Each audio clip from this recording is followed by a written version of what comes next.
Okay, we all know how I do. A lot of you have been watching me for quite a while now. You know, my review style, 90% of the time I give a recap, you know, give my thoughts on it, get down to the nitty gritty, do my best to go into detail, bring up this, bring up good points, just get straight down to it. And I rarely bring up color pages. You already know I'm getting that. But the only time I bring up a color page is if I really like it or if it needs to be spoken upon.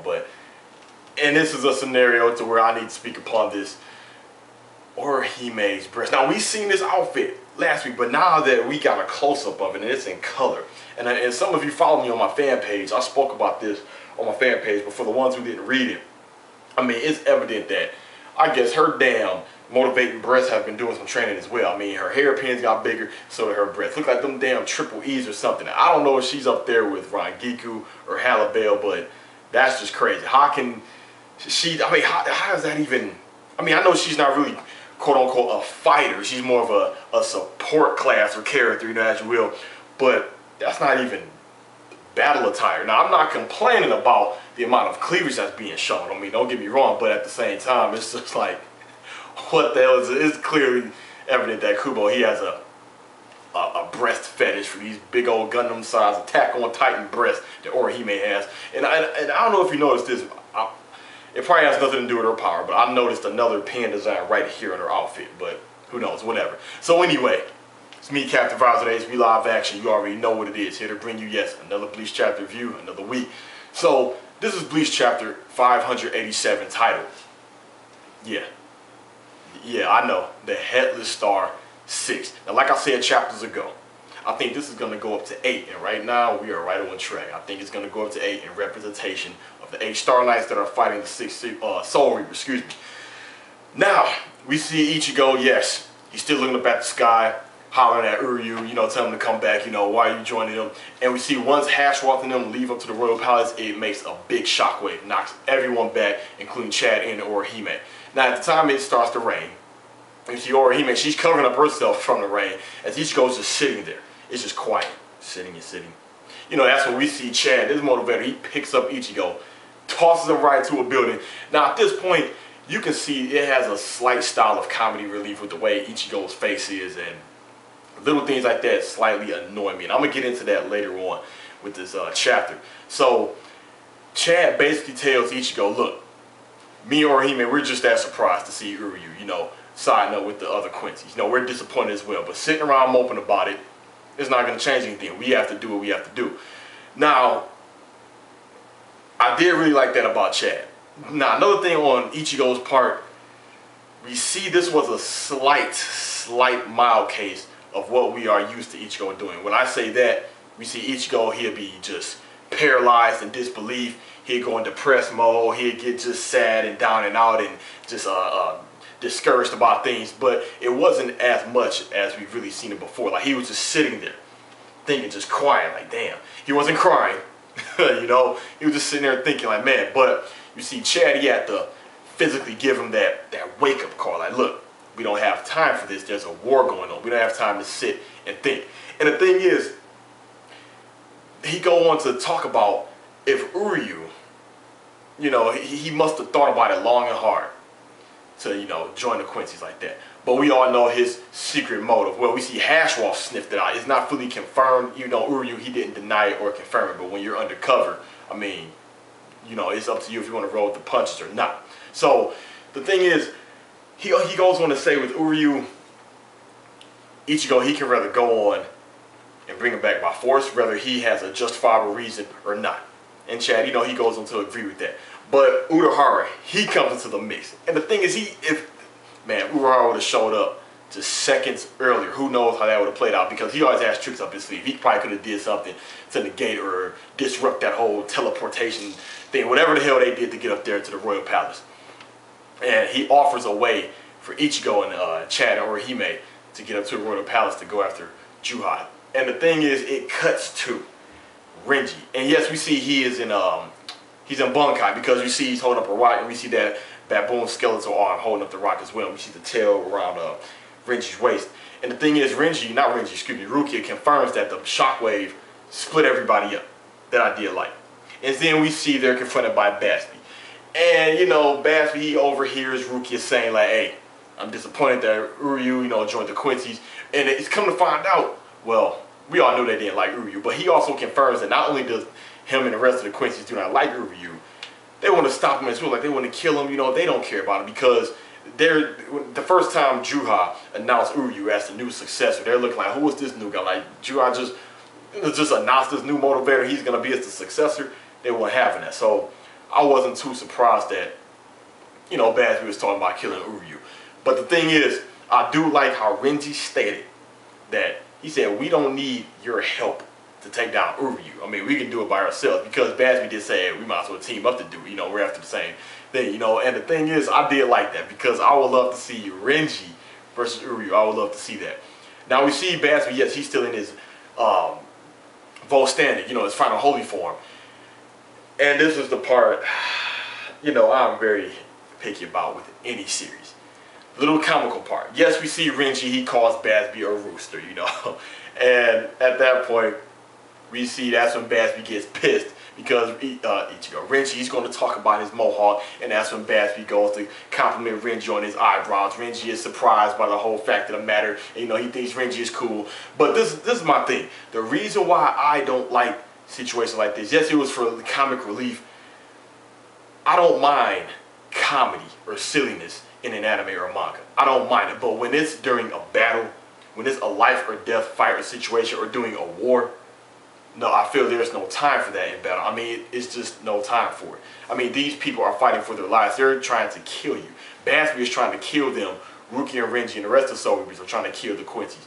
Which, by the way, I do like. That's one thing I do like about these Soul Reapers. They don't have no code for not killing the Quincy's because they're human. I mean, hell, they're just going to kill them. We see Byakuya kill Tsukishima. He was human. Bam, he's done and dead. That I did like. But the thing is, I remember Death Note Guy Zero. I think we were all, on Skype or in a podcast, and I talked about this before, how I didn't like that in Bleach. And he said it's not really allowed that in Bleach. And I beg to differ. I disagreed. I mean, just for instance, when Ichigo had that special artifact from Yoruichi, had that one wing, and he landed on the bridge where he was Ganju and Byakuya had now thrown a Rukia when he came to save Rukia. And you see, that's when they start to bicker and argue. Ichigo does it, he does that. That I didn't like. And then during Sokyoku Hill, when Rukia couldn't breathe and she punched Renji in the face, he's like, what do you think I'm trying to do? Make the new record for holding my breath the longest? That I didn't like. Any instance where there's silliness, I just don't like it. So that part, even though it was cool for what it was, for other fans to get the little comic relief, I just was reading through it like, huh. Now, I did think it was a little bit cool with the fact that Renji, my boy, he go on to just keep that calm, cool demeanor. Like, he's not intimidated or scared by bazz-b whatsoever.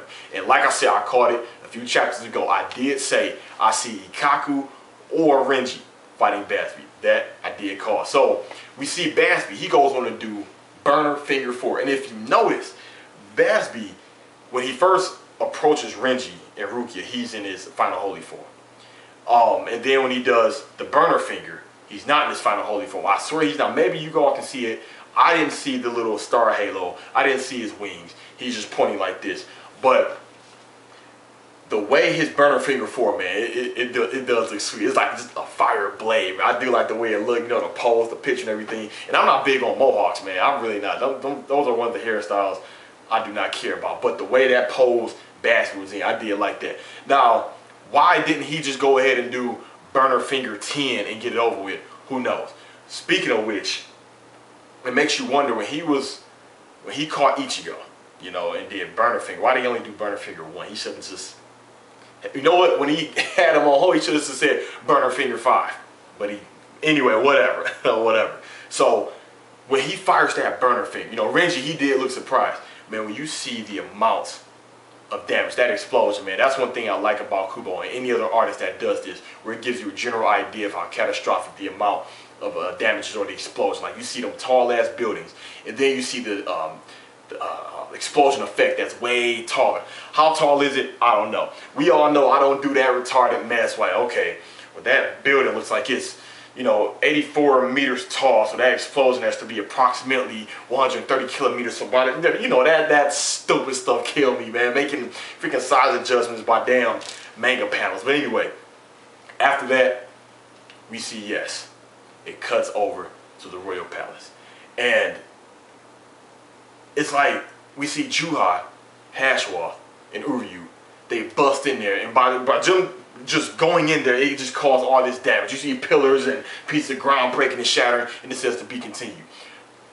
But right there, that right there was my favorite part of the chapter, because it didn't hit me until just now. Because number one, I didn't expect the continuation to go on in this chapter of them heading to the Royal Palace. Yes, last week it said like the intentions are going to be revealed, or the plans are going to be revealed, something like that. But we see that didn't happen. But it didn't just dawn on me to it. I'm just looking at that panel like, damn, they actually stepped foot in the Royal Palace. Like, this is actually about to go down. Like, Juha, you got to give it to him over the Aizen, man. I'm sorry. Like, he's right. Aizen worked so long and hard to get where Juha is right now. And Juha, he just did like that, calm, cool, collected, everything.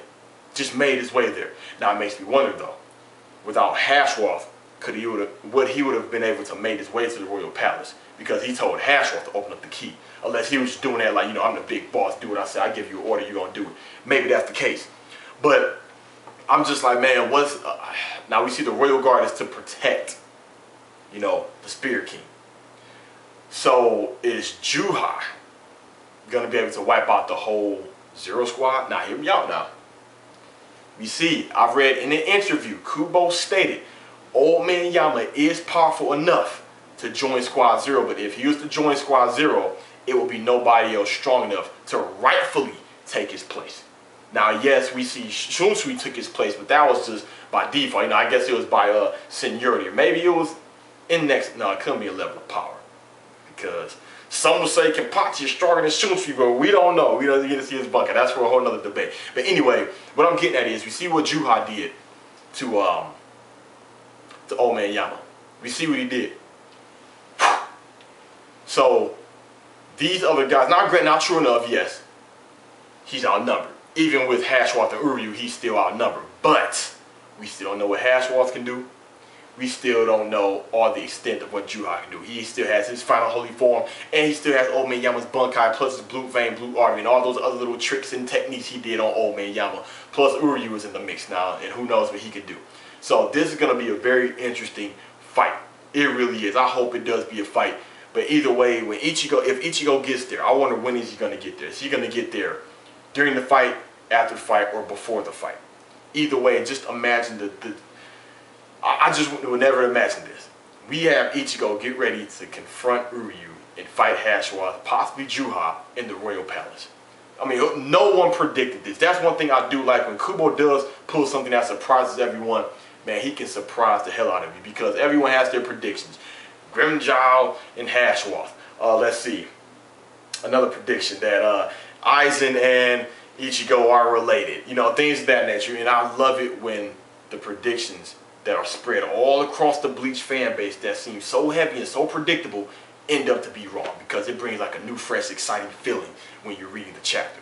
So overall, you know, the chapter, it did feel short, but I mean, you had your ignition of a battle and a little bit of story progression. And now we see where Ichigo is going to be heading now, obviously. But I'm going to say this one last thing, and I'm going to wrap it up. The problem here with multiple things going on, and one of those multiple things being a fight, it's going to have to constantly get interrupted with other stories. For example, maybe it's going to go back to the Ichigo and bazz-b fight. Ichigo and bazz-b, damn. Renji and bazz-b fight. Then next 3 pages is going to go to Yumachika and whatnot. Then the next 3 pages is going to go back to Juha. And that's what I want to see the most. I'm sorry, I want to see this the most. These fights is going to be cool, but I want to see what's going on with Juha. Then it's going to go, you know, it's going to keep doing that divide thing. Or maybe it's going to focus on a whole fight for the next 2 chapters. And once that fight is over, then it's going to come back to Juha. But think about it, nothing sits still while something else is going on. So while you have Renji and them fighting, Juha, he's not just standing there posing. He's doing something. So when that fight is over and it goes back to Juha, it's going to have to retell when he first got there. Because if it picks up to where he is at the moment, people are going to be wondering like, damn, what happened? What happened off panel? You get what I'm saying? So other than that, it's me, the Elite Ace, up Captain Father Days. Overall, it's a pretty cool chapter. Had a little bit of everything to offer. Wasn't a fan of the whole comic relief thing. Like I said, they can leave that out of battles. But give me your thoughts, comments, and concerns. It's me, Captain Father Days. See you all next week. Signing out.